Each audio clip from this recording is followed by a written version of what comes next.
அனைவருக்கும் வணக்கம். நேத்து இந்த தாவேக்காவை சேர்ந்த ஆதவ அர்ஜுனா அவர்கள் ஒரு மேடையில பேசியிருக்காரு. அது என்னன்னு கேளுங்க. செமிஃபைனல்ல நாங்க அதிமுகவை ஜெயிச்சிட்டோம். ஓப்பனா சொல்றோம், செமிஃபைனல்ல நாங்க அதிமுகவை ஜெயிச்சிட்டோம்.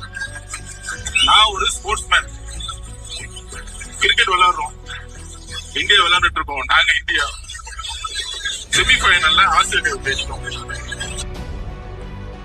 இவர் ஒரு ஸ்போர்ட்ஸ்மேனா? செமிஃபைனல்ல அதிமுகவை ஜெயிச்சிட்டாங்களாம். நாங்க ஆஸ்திரேலியான்னு இவரே முடிவு பண்ணிட்டாரா? இந்தியாவா ஆஸ்திரேலியாவாங்கிறது முடிவு பண்ண வேண்டியது மக்கள். ஒரு சட்டமன்ற தேர்தலையும் ஒரு நாடாளுமன்ற தேர்தலையும் சந்திச்சதில்ல நீ. அது எப்படி களத்திலேயே நீ இறங்கி ஆடாம நாங்க அதிமுகவை ஜெயிச்சிட்டோம், நாங்க அதிமுகவை ஜெயிச்சிட்டோம்னு சொன்னா, வடிவேல் ஒரு படத்துல சொன்ன மாதிரி, நானும் ரவுடி தான்டா, என்னை ஜெயிலுக்கு கூப்பிட்டு போங்கடான்னு சொன்ன மாதிரி இருக்கு.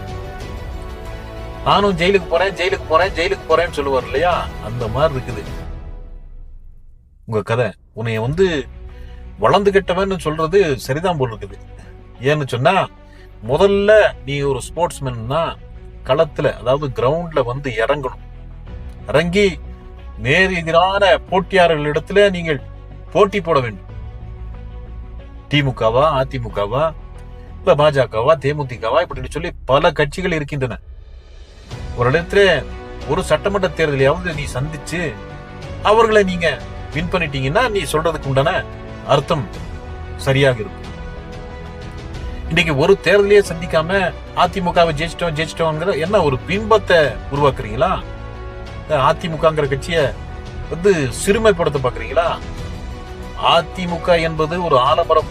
அனைத்து இந்திய அண்ணா திராவிட முன்னேற்ற கழகம் என்பது ஒரு ஆலமரம்.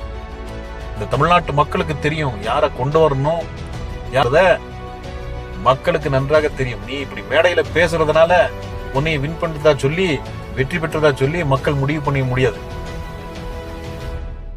ஆகவே ஆதவ அர்ஜுனா அவர்களே, சற்று சிந்தித்து பேசுங்கள். எதை பேசினாலும் சற்று சிந்தித்து பேசுங்கள். அனைத்து இந்திய அண்ணா திராவிட முன்னேற்ற கழகத்தில் தொண்டர்கள் சமூக வலைதளத்துல எங்களுடைய ஐடி விங் நிர்வாகிகள் உங்களை இன்னும் அடிக்கவே ஆரம்பிக்கல. என்று சொன்னால், கரூர் சம்பவத்துல நான் எடப்பாடியார் அவர்கள் உங்களுக்கு சிபிஆர் பண்ணி கொண்டாந்து நிறுத்தி இருக்காரு. சிபிஆர் பண்ணி முதலுதவி பண்ணி உங்களை உசுரோட கொண்டு வந்து ஒரு கட்சியாக நிறுத்தியிருக்காரு. அந்த நன்றி மறந்துட்டு பேசாத திரு ஆதவ அர்ஜுனா அவர்களே, அது உங்களுக்கு நல்லது இல்லை.